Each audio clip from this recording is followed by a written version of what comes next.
Assalamualaikum warahmatullahi wabarakatuh.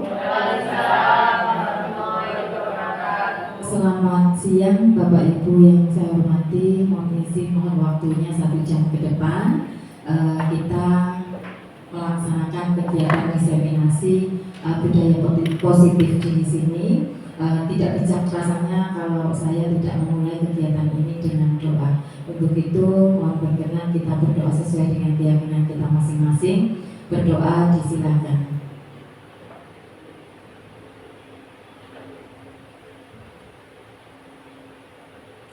Selesai.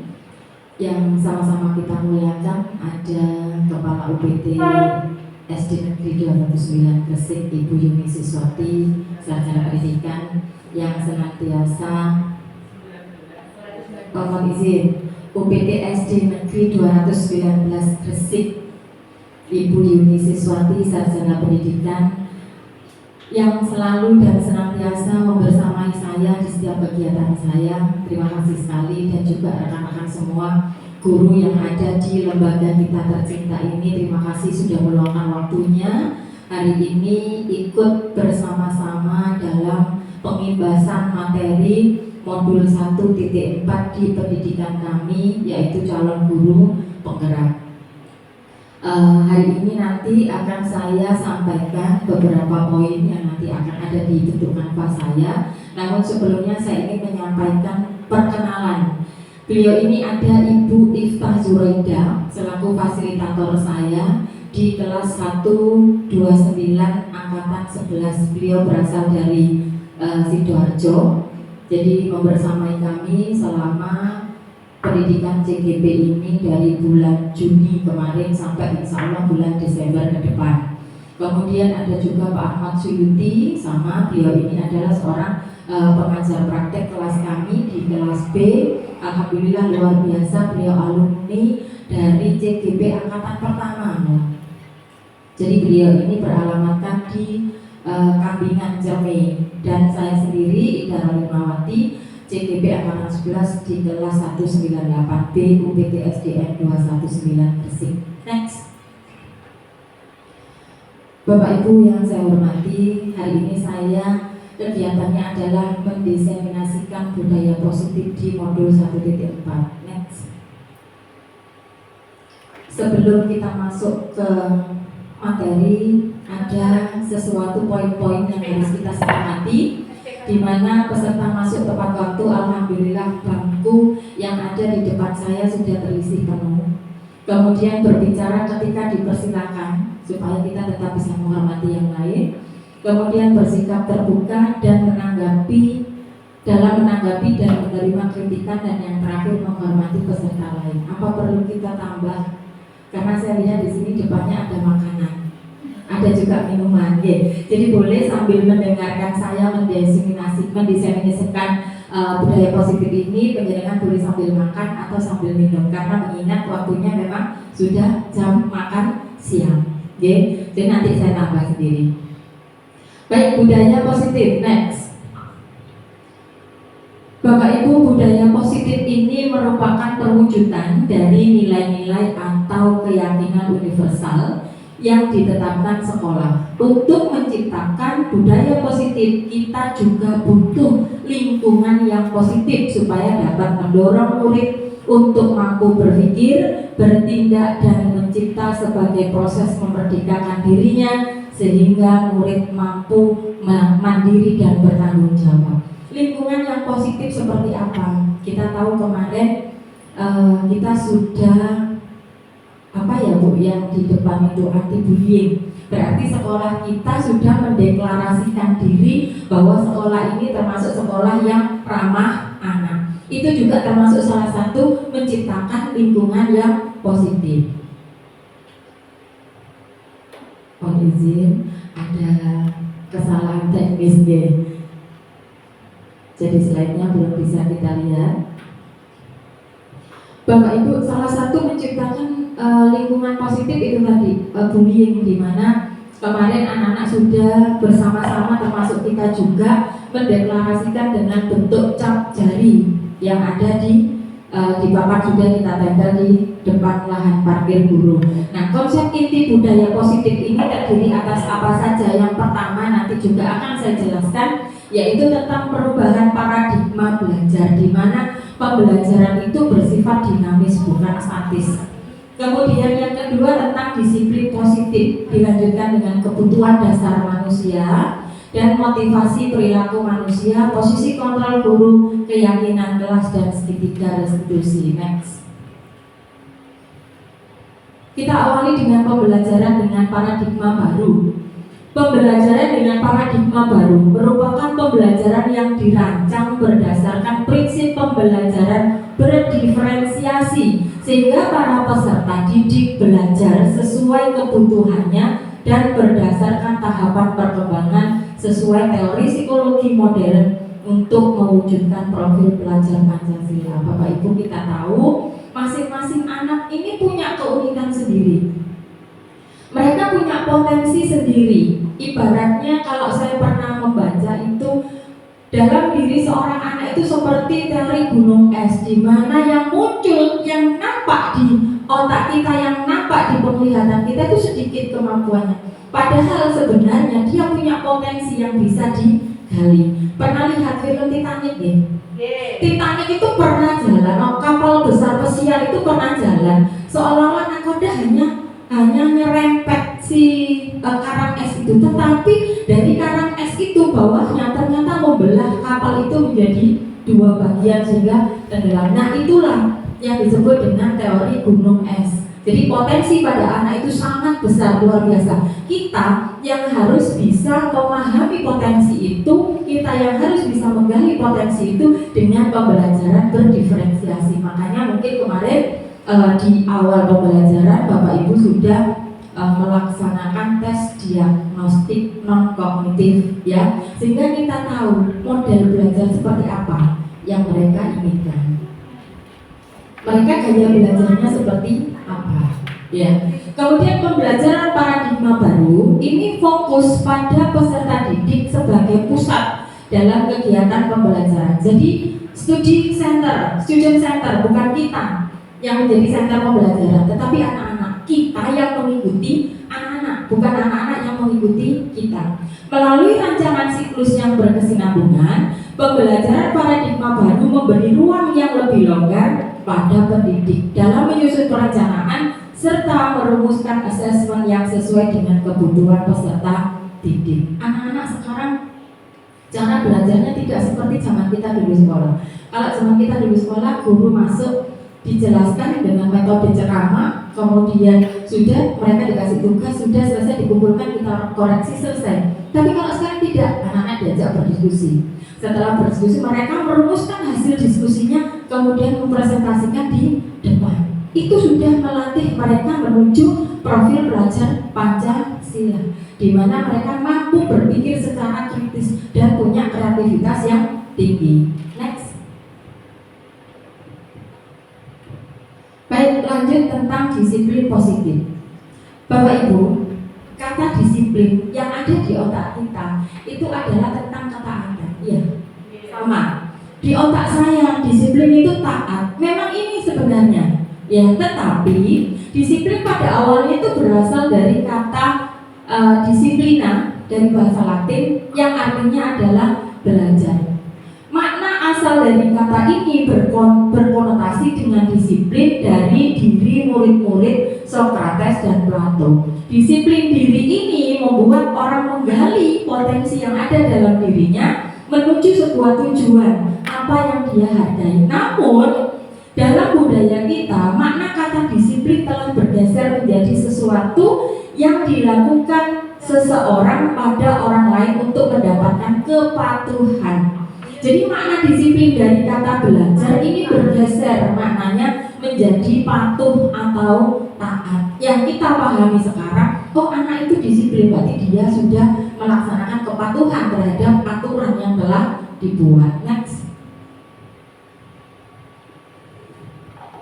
Baik, disiplin positif adalah pembiasaan-pembiasaan yang baik, mencakup sikap atau perilaku maupun tutur kata oleh seluruh warga sekolah, terutama bagi murid, agar dapat berkembang menjadi pribadi yang kritis, mandiri, dan bertanggung jawab. Sebagai pendidik, tujuan kita adalah menciptakan peserta didik yang memiliki disiplin diri, sehingga mereka berperilaku mengacu kepada nilai-nilai kebajikan, universal, dan memiliki motivasi dalam diri menuju perubahan perilaku ke arah yang lebih baik. Nah, ini tujuannya. Kenapa kita harus mendisiplinkan diri? Kenapa kita harus mendisiplinkan anak-anak? Tujuannya adalah perubahan dalam diri supaya menjadi lebih baik. Next.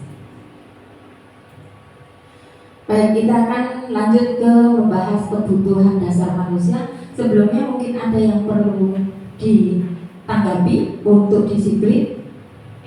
Tidak ada, pas ya, karena disiplin mungkin memang materi yang sudah biasa kita dengar dan biasa kita lakukan. Alhamdulillah sekolah kita memang termasuk salah satu sekolah yang punya kedisiplinan lebih tinggi dibanding sekolah-sekolah yang ada di sekitar sekolah kita, karena kita mulai dari 6.30 dengan kebiasaan-kebiasaan yang positif, yaitu kalau hari Senin mereka sudah disiplin mengikuti kebiasaan upacara. Kalau Selasa sampai dengan hari Kamis mereka menghafal surat-surat pendek. Nah, ini adalah sebuah kelebihan bagi kita.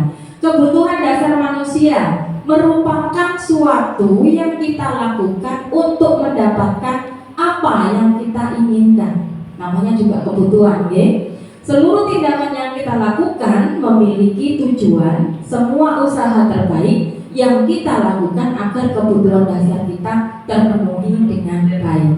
Next. Apa saja sih kebutuhan dasar kita sebagai seorang manusia itu? Yang pertama, kesenangan. Pasti semuanya membutuhkan kesenangan. Seperti misalnya butuh tertawa. Kadang-kadang meskipun seusia kita juga butuh bermain loh. Iya apa enggak? Iya, makanya saya sering lihat Pak Galih sama Pak Anak kadang-kadang bermain di HP ya. Ayo mabar main bersama. Karena memang itu kebutuhan, meskipun kita yang usia sudah dewasa, itu juga kebutuhan dasar kita sebagai manusia. Kemudian kadang juga butuh guyon, nggak mungkin kan kita serius madem nongol laptop terus ya. Nggak mungkin seperti itu. Kita butuh juga tertawa, butuh humor, butuh sikap antusias seperti itu. Kemudian kasih sayang dan rasa diterima. Ini pasti kita membutuhkan rasa diterima dan dipedulikan. Kemudian berbagi, kita juga butuh kerjasama. Kita juga ingin menjadi bagian dari sebuah kelompok. Misal saya tidak pernah jadi orang baru ya. Di sini yang orang baru Budian orang baru di sini. Sudah otomatis ketika Budian menjadi warga baru di kita sesama guru, pasti Budian kepingin kan bisa akrab sama Bu Widi, bisa akrab sama guru yang lain, iya kan Budian? Betul. Karena memang ada kebutuhan rasa kasih dan rasa sayangnya, butuh tempat di hati teman-teman. Kemudian penguasaan ini meliputi tentang harga diri. Semuanya pasti nggak mau ketika harga dirinya diinjak-injak oleh yang lain, ya. Jadi kita butuh harga diri. Ini namanya kebutuhan dasar manusia di penguasaan. Kemudian keinginan untuk dianggap, kemudian keinginan untuk memimpin, keinginan untuk berprestasi, kemudian keinginan untuk diakui dan didengar. Kita coba membayangkan ketika kita berbicara kalau sekarang saya berbicara di sini, saya merasa dihargai sekali karena semua yang ada di sini belum ngantuk, belum aja nih ngomong materi, ya. Tapi setidaknya teman-teman semuanya antusias dan mau bergabung bersama. Ini kebutuhan saya tentang penguasaan. Saya sudah merasa tercukupi. Kemudian kebebasan. Semua orang merasa ingin mandiri, ingin memiliki pilihan. Seperti kemarin kita polling warna baju apa yang kita pakai untuk baju olahraga besok. Semuanya ada polling. Warna merah, yang marun, warna yang biru. Semuanya punya pilihan untuk memilih. Ya. Kemudian mencoba hal baru dan mampu mengendalikan arah dirinya. Bertahan hidup ini sangat fundamental. Bahwa kita semuanya pasti butuh makanan, butuh pakaian, butuh tempat tinggal, keamanan, dan kesehatan. Meskipun kesehatan sering terlupakan. Kita ngomong butuh kesehatan, tapi kita lupa menjaga kesehatan itu, ya kan? yang seneng makan, bukan makan sehat tapi makan enak, sama kayak saya deh. Next. Baik Bapak Ibu, materi berikutnya adalah motivasi perilaku manusia. Dibagi menjadi 3. Ada hukuman, kemudian ada konsekuensi, dan ada restitusi. Di mana hukuman ini biasanya terjadi tidak terencana atau secara tiba-tiba. Kemudian murid juga tidak tahu apa yang akan terjadi. Jadi misalkan murid itu membuat kesalahan, mereka masih tidak tahu, aku ini kok dikapak sampai guruku. Misalnya datang terlambat, dikapak sampai guruku ini. Nah, dia tidak tahu apa yang akan terjadi. Kemudian bersifat satu arah, artinya saya arahnya hanya satu, ke murid saya, bukan murid saya ke saya. Kalau saya ke murid, murid ke saya, itu namanya 2 arah. Tapi ini hanya bersifat satu arah, saya ke murid. Kemudian berupa hukuman fisik atau psikis. Kalau hukuman fisik itu berarti mungkin kita dijewer, mungkin dikeplak, mungkin ditendang pakai kaki. Kalau psikis, yang pasti membuat murid itu merasa tidak nyaman. Kemudian konsekuensi, ini sedikit lebih bagus, tapi tetap aja tidak nyaman. Konsekuensi, ini hukumannya terencana, di mana ada kesepakatan sesuai dengan peraturan. Misalnya, penjenengan kalau naik motor nggak pakai helm, nggak punya SIM, jenengan lewat ada operasi lalu lintas, pasti di situ ada Pak polisi di tengah jalan, ayo minggir sik. Nah itu berarti ada konsekuensinya. Kenapa kita harus diarahkan sama Pak polisi itu tadi? Karena kita tidak pakai helm, kita nggak bawa SIM atau STNK, kita sedang dalam masa harusnya sudah bayar pajak dan lain-lain. Yaitu namanya sesuai dengan aturan. Kemudian murid tetap dibuat tidak nyaman pasti.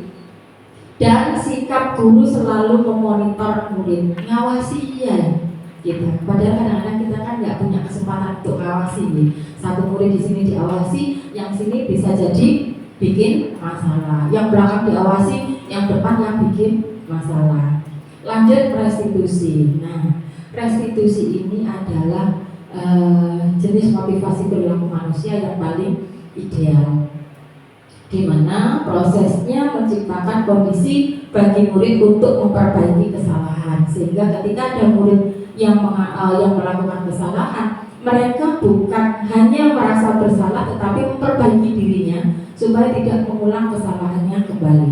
Dan di restitusi ini juga termasuk proses kolaboratif yang mengajarkan murid untuk mencari solusinya sendiri. Jadi ada 2 arah, antara guru dengan murid dan murid dengan guru, sehingga ada komunikasi, ada interaktif antara 2 orang ini, baik yang membuat masalah dan mereka menjadi sadar untuk tidak mengulangi masalahnya kembali. Next.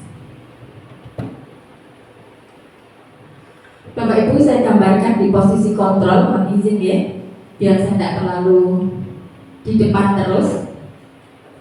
Ada 5 posisi kontrol guru. Yang pertama penghukum. Di situ saya gambarkan orangnya sambil menunjuk ke salah satu anak. Penjenengan kalau mau pirsani, di situ anaknya menunduk lesu, gak enak banget kan? Ditunjuk-tunjuk kamu itu. Nah, kita kalau menjadi seorang murid terus dihukum sama bapak ibu guru, mungkin seperti itu nantinya. Tunduk, lesu, pokoknya gak enak banget. Yang kedua adalah membuat merasa bersalah. Hampir sama dengan penghukum, tetap si murid ini merasa tidak nyaman. Berarti ini sudah menyakiti secara psikologi. Kalau yang nomor 1, yang penghukum, bisa jadi menyakitinya secara fisik. Hukumannya juga bisa secara fisik. Nah, yang ketiga sedikit lebih nyaman, dia guyang-guyu biasanya. Posisinya sebagai teman. Yang keempat sebagai pemantau, dan yang terakhir ini sebagai manajer. Next. Baik, saya jelaskan satu persatu. Di penghukum, Biasanya seorang guru kalau masuk di posisi kontrol yang pertama atau di penghukum ini, biasanya dia memiliki nada suara yang tinggi. Nadanya agak sedikit membentak, kemudian bahasa tubuhnya dengan mata yang sedikit melotot, kemudian jarinya sambil nunjuk-nunjuk karena harus gumes banget mungkin ya gurunya. Jadi kalau tipe yang penghukum ini sudah wis kemarahannya tingkat dewa mungkin. Nah, misalnya kalimatnya gini, terlambat lagi, pasti terlambat lagi, sambil nunjuk-nunjuk gitu Bapak Ibu. Kalau saya nggak bisa mencontohkan matanya melotot gitu, karena mata saya agak kecil, nggak ganjelingin, apalagi sekarang posisinya sudah ngantuk gitu. Kapan sih bisa datang tepat waktu sambil marah Bapak Ibu? Nah, kita bisa bayangkan kalau seandainya kita menjadi seorang murid, kita datang terlambat, kemudian ada Bapak Ibu guru yang memperlakukan kita seperti itu, pasti kita ada rasa tidak nyaman, bahkan bisa jadi kita ikut marah ke gurunya, atau kita juga menjadi dendam. Wes gak sopan nang ambek Bunda itu. Ini salah satu guru nggak ada di sini nih, yang mengingat kemarahan saya. Alhamdulillah mungkin untuk guru-guru baru, saya ngajar di sini dari 2003. Saya punya salah satu murid yang sekarang juga menjadi teman kita sama satu kantor. Itu ada satu yang diingat beliau, yaitu tentang kemarahan saya, meskipun bukan dia sebenarnya yang saya marahi. Tetapi saat itu di tahun 2003-2004, posisi saya di sini Bapak Ibu. Saya sebagai guru yang suka menghukum. Ketika murid saya tidak mengerjakan PR, mohon maaf ya, dan ini tolong sekali untuk tidak ditiru. Ini saya menyampaikan sesuatu yang negatif, ini hanya sebagai pembelajaran, berarti ini salah. Kalau ada murid saya yang tidak mengerjakan PR, saya suruh keluar dan mengerjakan di luar. Nanti kalau sudah selesai baru boleh masuk lagi. Itu saya di tahun 2003-2004 seperti itu. Posisi saya sebagai penghukum. Ternyata sekarang saya merasa bersalah dan berdosa. Bersyukur salah satu murid saya masih ada yang di sini sehingga saya bisa minta maaf. Lanjut. Berikutnya di posisi pembuat merasa bersalah. Nada suaranya mengelas, nelongsor gitu ya bukan ya. Kemudian halus, sedih, bahasa tubuhnya merapat sama anak jadi rodok mepet gitu, kemudian dengan posisi yang lesu. Jadi gurunya juga nunduk. Adik, kamu ini bagaimana ya? Kamu sudah janji dengan ibu kan tidak datang terlambat lagi? Ibu benar-benar kecewa. Nah, nadanya melemas lesu, jadi seperti gurunya wes gak punya harapan gitu Bapak Ibu ya. Nah, kalau kita mendengar seperti itu misalnya kita sebagai murid, apa? Nah, pasti kita masih merasa gak nyaman. Gak enak aku sampai Bu Ida itu aku wis telat, Bu Ida sampai jadi kecewa. Nah, tetap gak nyaman. Next. Berikutnya teman. Nah, ini biasanya guru-guru olahraga yang seperti ini suka berteman. Ya, nada suaranya ramah, akrab, kemudian ngomongnya juga sambil bercanda, bahasa tubuhnya merapat pada anak, dan tidak lupa dia sambil ngomongnya sambil tersenyum dan melucu. Misalnya, Adi, ayolah, gimana sih kamu ini? Kamu sudah janji kan sama ibu tidak datang terlambat? Ya sudah, sana duduk, masuk. Sambil guyu, sambil body jungkak titik, body jendut titik, seperti itu. Jadi mereka ada interaksi yang melucu. Nah, anak-anak ini kalau kita perlakukan seperti itu, kekurangannya satu, kita tidak mendapatkan kewibawaan di depan anak-anak. Yang kedua, anak itu nanti menjadi mengandalkan kita. Gak apa-apa, aku gak terlambat, gak wajah jam pertama beda gak apa-apa. Akhirnya menjadi mereka gak punya disiplin. Gak apa-apa kok, paling ya kayak dikongkong ngebu, kayak dijak guyon. Nah, seperti itu. Oke, next. Berikutnya pemantau. Ini formal sekali ya. Jadi perubahan saya juga ini. Saya sebelum tahun sekarang ini di pemantau.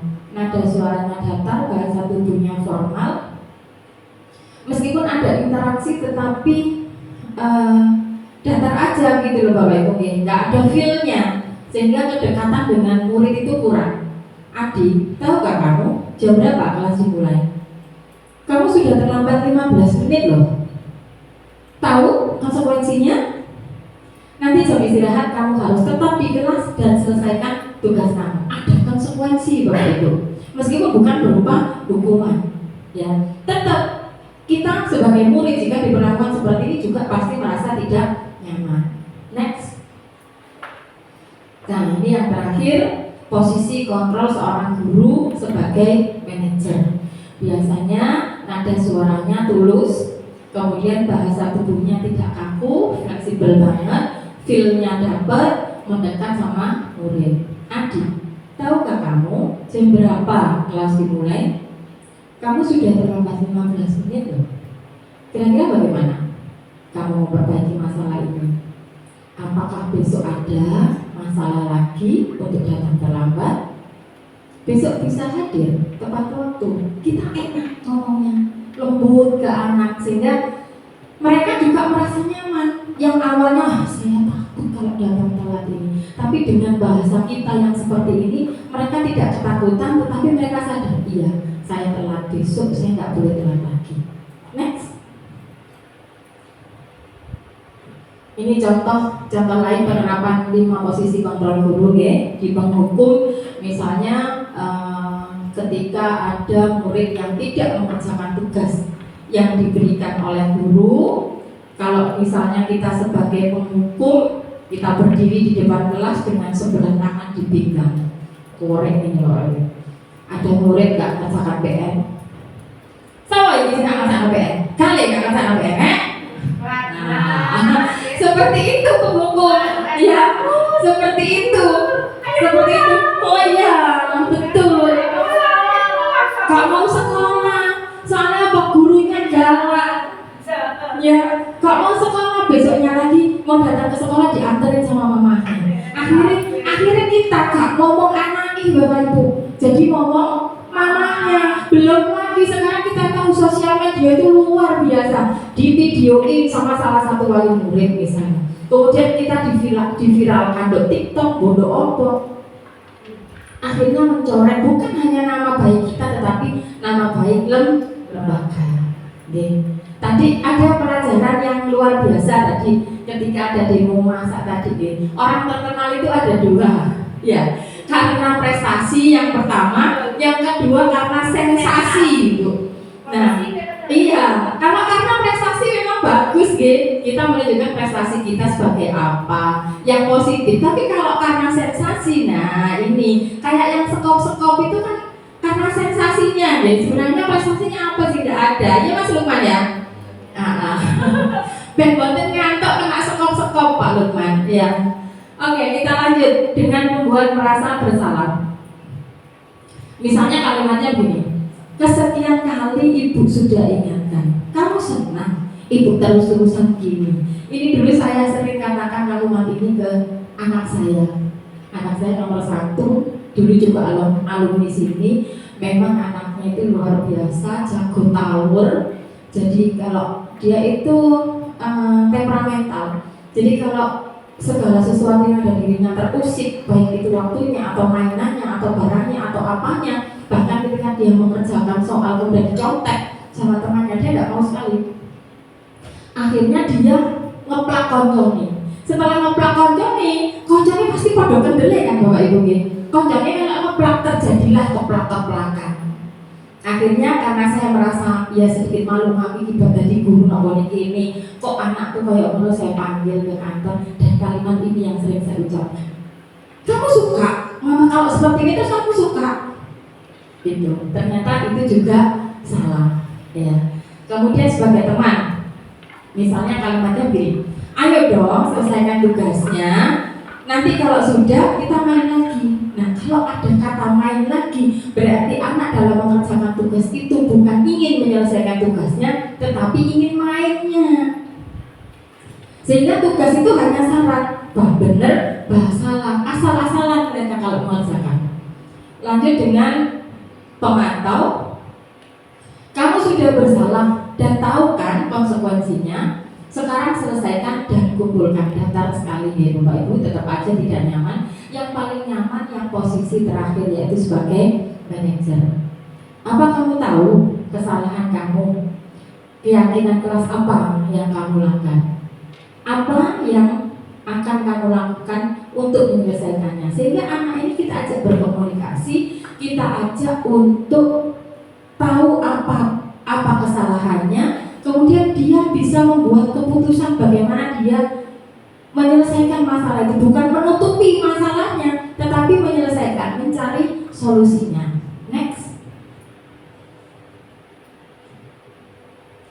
Coba sebelum saya lanjutkan ke materi berikutnya, mungkin ini ada tes pemahaman.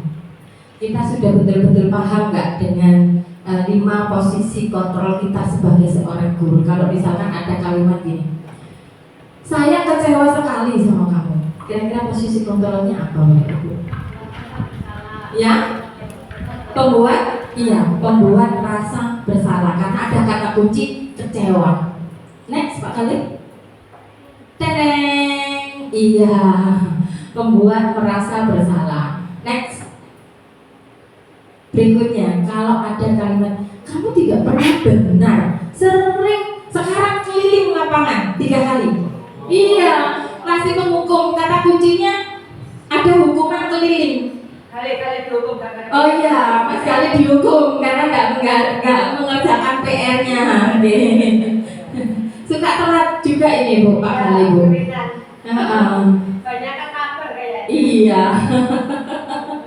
Tapi kan termasuk kebutuhan dasar manusia Bu. Jadi diizinkan asal bisa memanajemen waktunya. Jadi kapan harus istirahat, kapan harus mengerjakan tugas. Next. Kalau kita suka mengatakan gini, kira-kira bagaimana kamu akan perbaiki masalah ini? Enak ya Bu ya? Enak ya Pak ya kalimatnya ya?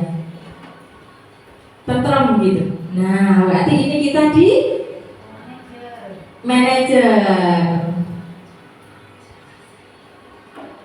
Nah, kita di manajer. Lanjut. Ayolah lakukan demi ibu. Kalau ini kalimatnya, kira-kira kita di posisi kontrol yang mana? Teman. Oh iya, bestie. Kita bestinya, kita temannya. Next. Yang terakhir, posisi kontrol apakah saya? Apa kamu mengerti konsekuensi karena kesalahan kamu? Ada kata kunci konsekuensi loh di sini. Kata Bu Windy manajer, kata Pak Khalid pemantau. Pemantau kata Bu Arsi, kata Bu Eka juga pemantau. Karena sudah diklik jawabannya sama Pak Khalid. Jadi pemantau. Jadi kata kuncinya ada di konsekuensi. Kalau seorang guru sudah mengatakan konsekuensi, berarti dia di posisi pemantau dan itu kurang ideal. Oke, next. Baik, sebelum saya lanjutkan ke keyakinan kelas, mungkin ada yang perlu kita diskusikan di 5 posisi kontrol ini. Iya, Bu Yuni silakan. Dari kelima posisi kontrol itu yang paling ideal banget selaku kita sebagai wali kelas di kelas, kelasnya masing-masing tentunya kan berbeda karakter ya antara kelas 5A dan kelas 5B. Mungkin yang Bu Ida rasa itu di kelas 5A yang paling cocok itu yang mana? Baik, terima kasih Bu Yuni. Kalau boleh saya mengulang pertanyaannya, dari 5 posisi kontrol guru itu mana yang lebih ideal atau mana yang lebih bisa kita terapkan di kelas kita masing-masing? Saya rasa bukan hanya untuk kelas 5 atau untuk kelas tinggi saja, tetapi di semua kelas, baik itu SD, SMP, SMK. Yang paling ideal yang harus kita lakukan adalah di posisi kontrol manager. Kenapa demikian? Karena di posisi kontrol manager ini kita sebagai seorang guru ini bisa menyadarkan, bisa membuat anak atau orang yang merasa bersalah, orang yang bersalah itu tadi sadar dengan kesalahannya. Menurut saya Bapak Ibu, motivasi intrinsik itu sangat penting. Jika seseorang membuat kesalahan kemudian langsung dihukum, yang ada dia bisa dendam. Yang saya tahu, ini sama dirancang di ada yang kena kasus sampai ketangkap polisi, dia masuk ke jeruji, ya, dia masuk ke dalam tahanan di tahan selama 3 bulan. Setelah dilepas dari 3 bulan, ketika dia sudah keluar, tidak lagi menjadi seorang tahanan, dia bukan selesai untuk tidak tidak melakukan hal yang kemarin telah dilakukan, tetapi semakin menjadi-jadi. Artinya apa? Di kasus ini ketika diposisikan sebagai penghukum, maka bukan menyelesaikan permasalahan yang ada, malah menambah. Karena apa? Ada menimbulkan rasa membenci, ada menimbulkan rasa mendendam. Berbeda dengan di posisi manajer. Ketika kita di posisi manajer itu di segitiga restitusi itu ada 3 tahapan. Kita memvalidasi dulu kesalahan anak, kita menstabilkan identitasnya dulu. Jadi ketika anak sedang ketakutan, sedang merasa bersalah, sedang merasa apa, gundah gulana dan lain-lain, kita duduk bersama, kalimat kita halus, kita tekankan benar-benar feel kita dari hati, sehingga memotivasi dari dalam diri mereka untuk saya mengaku kesalahan saya dan saya tidak ingin mengulangi kesalahan itu. Jadi yang paling ideal, saya ulangi lagi, posisi manajer. Makanya di posisi manajer ini kita yang kadang-kadang ketika menemukan permasalahan pada anak, kadang-kadang ya mohon maaf seperti saya juga, emosi kita pasti naik. Wes gontok-gontok kudu marah. Nah, kita duduk saja dulu, minum air putih, menenangkan. Karena ketika kita sedang emosi, saya yakin kita tidak akan menemukan sebuah solusi untuk menyelesaikan permasalahan itu. Yang sudah bersuami, yang sudah beristri pasti bisa merasakan hal itu. Sing guru gak ngerti, makanya wis gak usah manduk-manduk. Yang sudah berkeluarga pasti seperti itu. Ketika kita sedang marahan dengan suami, kita sedang marah dengan pasangan kita, kalau kita posisi emosi, kita nggak akan ketemu jalan keluarnya. Tetapi kalau kita sudah cooling down, kita sudah enakan, kita ngobrol bersama-sama, pasti ketemu jalan keluarnya. Sama dengan ketika kita menangani murid kita yang sedang bermasalah.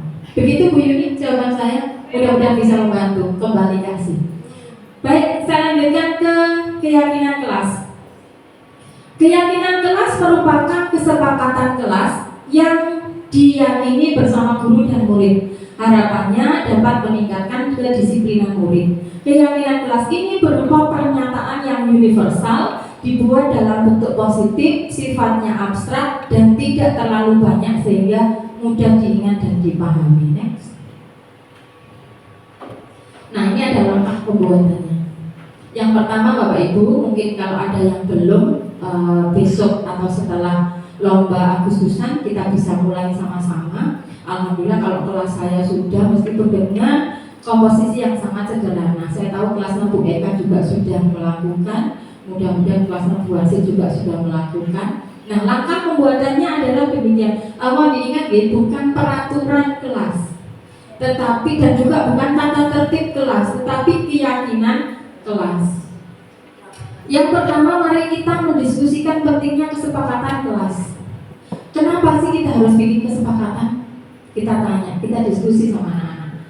Kemudian kita juga menyampaikan apa pentingnya ya. Kemudian kita membahas keyakinan yang sudah ditulis. Nah, kalau kemarin praktek saya bagikan sticky note ke masing-masing anak. Anak-anak saya suruh, sampai kepingin kelas sampai itu seperti apa? Sampai kepingin peraturan atau aturan yang supaya tidak kamu lakukan itu apa? Supaya semuanya bisa belajar dengan nyaman itu yang seperti apa? Nah, setelah itu mereka mengumpulkan kan, ditempelkan di papan ini. Kita memilah keyakinan kelas itu, ya, kemudian mengubah agar keyakinan itu menjadi kalimat positif. Yang misalnya saya pilih itu gini, misalnya datang harus tepat waktu. Kadang-kadang anak itu suka nulisnya, yang satu nulis datang harus tepat waktu, yang murid lain menulis tidak boleh terlambat. Berarti itu kan satu bin. Kita kumpulkan. Kemudian ada harus melakukan piket sesuai jadwalnya, dengan harus menjaga kebersihan. Nah, itu berarti kan satu ya. Jadi kebersihan itu saya dipilah, dikumpulkan jadi satu. Kemudian setelah itu mengubah kalimatnya, tidak boleh misalnya tidak boleh mengolok-olok temannya. Nah, itu tidak boleh. Kalimatnya kan masih kalimat negatif, kita ubah menjadi kalimat yang positif. Misalnya apa kalau tidak boleh mengolok-olok teman? Kalimat positifnya menghargai, iya, menghargai teman atau toleransi, seperti itu nanti dijadikan satu sehingga mereka sifatnya abstrak, masih universal. Dan yang terakhir, setelah kita kumpulkan semuanya, sticky note-nya kita tawarkan, sepakat dengan keyakinan kelas kita ini sepakat. Kalau sepakat Bu, berarti inilah kesepakatan kelas yang sudah kita buat, dan itu yang harus diyakini. Next. Nah ini contohnya. Ini kemarin yang sudah saya lakukan hanya berupa foto-foto saja, jadi mereka menulis kemudian menempelkan hasil tulisan mereka. Lanjut. Baik, kita masuk ke segitiga restitusi. Segitiga restitusi adalah suatu proses dialog yang dijalankan guru atau orang tua agar menghasilkan murid atau anak yang bertanggung jawab dan mandiri. Yang perlu kita garis bawahi adalah tanggung jawab dan mandiri, di mana segitiga restitusi ini sangat membantu murid memiliki tujuan, disiplin positif, dan memperbaiki dirinya setelah berbuat salah. Ini loh Bapak Ibu. Jadi di segitiga restitusi ini atau di tadi 5 posisi kontrol itu sebagai manajer, ini murid menjadi menyadari kesalahannya dan ingin berbuat baik setelah dia berbuat salah. Restitusi bukan untuk menebus kesalahan, tetapi untuk belajar dari kesalahan. Jadi dia sadar kesalahannya untuk tidak diulang kembali. Next. Ini gambarannya. Ada yang pertama yaitu menstabilkan identitas, kemudian kita validasi tindakannya yang salah, kita tanya alasannya, maksudnya di situ, kemudian kita menanyakan keyakinan sampai pada kita bisa menemukan solusinya. Next. Nah, untuk menstabilkan identitas, kira-kira kalimatnya seperti ini Bapak Ibu. Berbuat salah itu manusiawi. Pasti kita pernah berbuat salah kan ya? Tidak ada manusia yang sempurna, betul kan ya? Tidak ada manusia yang sempurna. Sebaik apapun manusia itu pasti pernah melakukan kesalahan. Dan sesalah apapun manusia itu pasti pernah berbuat baik. Nah itu, kemudian ibu juga pernah melakukan hal yang sama. Ini agak sedikit bocor Bapak Ibu kalau untuk kalimat ketiga ini. Dan ibu tidak mencari siapa yang salah. Next. Nah, bagaimana kita memvalidasi tindakan yang salah? Kita supaya bisa mengorek informasi apa sih alasannya si anak ini melakukan kesalahan. Nah, kamu pasti punya alasan melakukan hal itu. Padahal kamu bisa loh melakukan yang lebih dari ini. Misalnya Mas Gale mbek Mas Anang rebutan handphone. Delalah handphone Mas Gale iki ana cete si ceweknya. Ya, kan otomatis sakit hati kalau Mas Gale kalau direbut sama Mas Anang ya. Sakit hati gak Mas? Iya. Mas Gale marah kan? Ya marah sama Mas Anang. Nah, sampai ketika Mas Gale marah sama Mas Anang, pasti terjadi cekcok mulut awalnya. Setelah itu pasti tangannya melok melaku, sak sikil-sikilnya melok melaku, tabokan, keplakan, gak karu-karuan. Ya. Nah ini kita bisa melakukan menanya, mengkoreksi kenapa kok melakukan itu dengan kalimat kedua ini. Kemudian kalimat ketiga, kamu patut bangga pada dirimu karena telah melindungi hal yang penting bagimu. Dan yang terakhir, kamu pasti sebenarnya tidak mau melakukan hal ini. Next. Nah, yang ketiga di restitusi adalah apa keyakinan kelas kita. Kita menanyakan keyakinan kelas yang sudah disepakati tadi.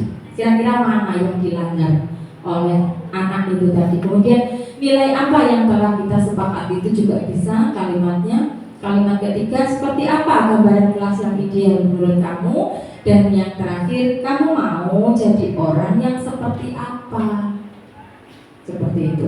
Kalau dulu saya sering, bahkan sampai kemarin mungkin ya, saya minta tolong anak murid saya itu yang namanya Yusra itu, saya minta nanti pulang ke rumah ambil cermin, berdiri di atas cermin, tanya Di depan apa ya? di depannya tuh. Di depannya cermin gini, di depannya cermin gini, menatap cermin, otomatis kan sudah berbicara dari hatinya sendiri.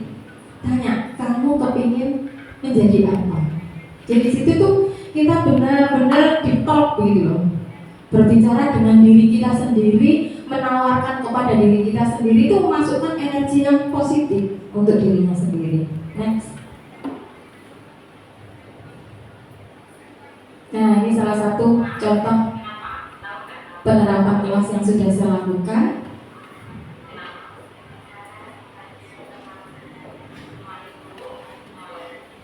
Saat itu dia melakukan 2 kesalahan, datang terlambat sama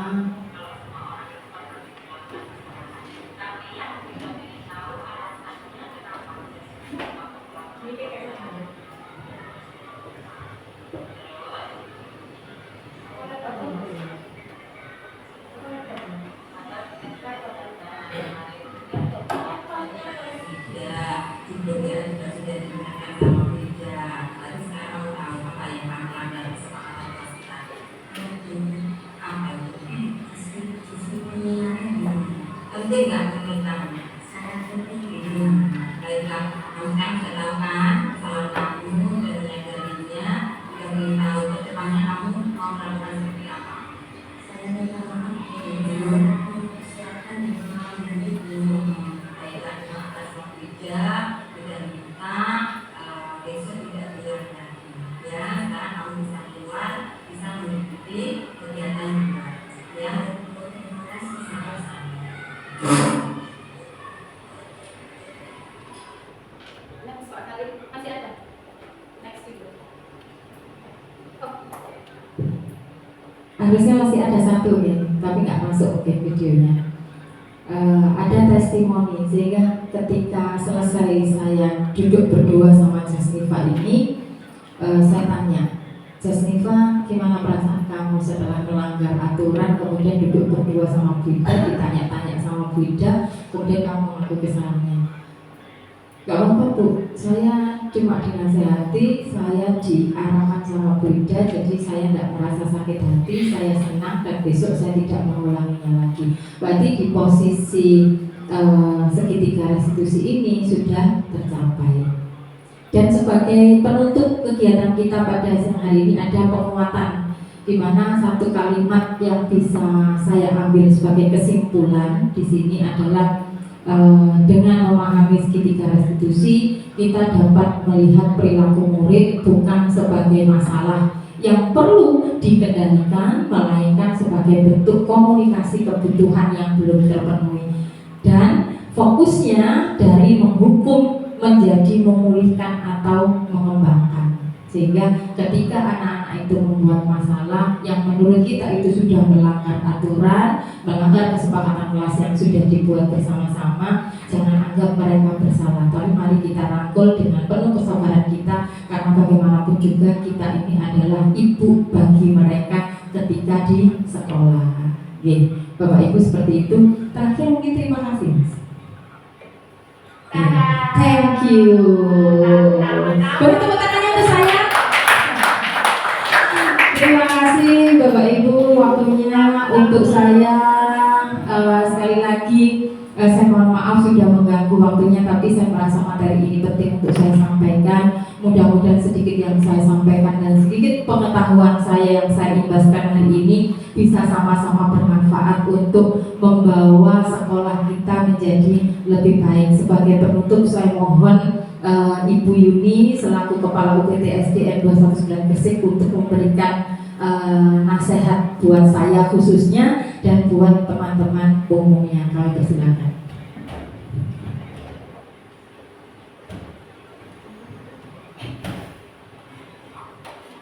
Assalamualaikum warahmatullahi wabarakatuh.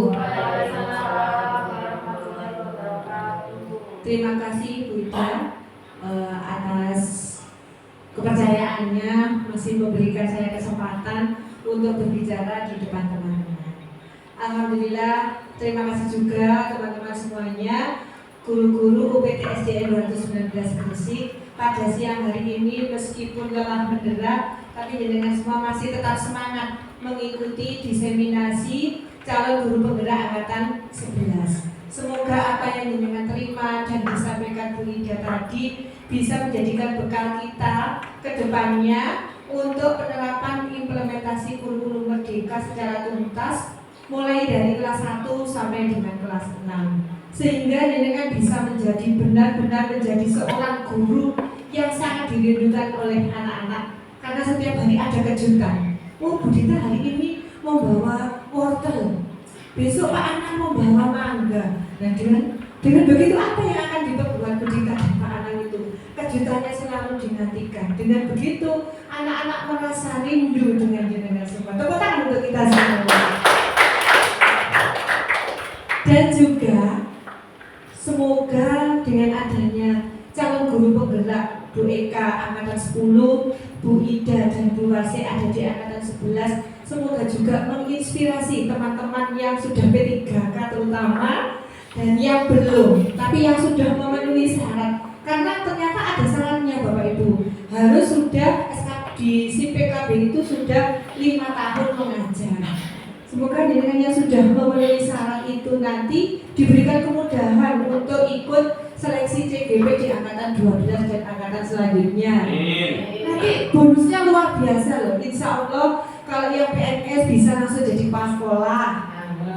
Kalau yang P3K yang belum sertifikasi nanti bisa langsung ikut tes uji kompetensi di PPG, langsung lulus insya Allah, seperti itu. Jadi ada tambahan-tambahan bonus-bonus yang diberikan oleh Kementerian Pendidikan dan Kebudayaan serta Kemendikbudristek gitu ya. Jadi mensupport guru-guru agar selalu berinovasi tiada henti, kayak Suzuki. Demikian apa yang bisa saya sampaikan. Semoga bisa mensupport teman-teman selalu mengikuti perkembangan zaman, karena anak itu bertumbuh dan berkembang tak lepas dari tuntutan zaman, kodrat zaman dan kodrat alam.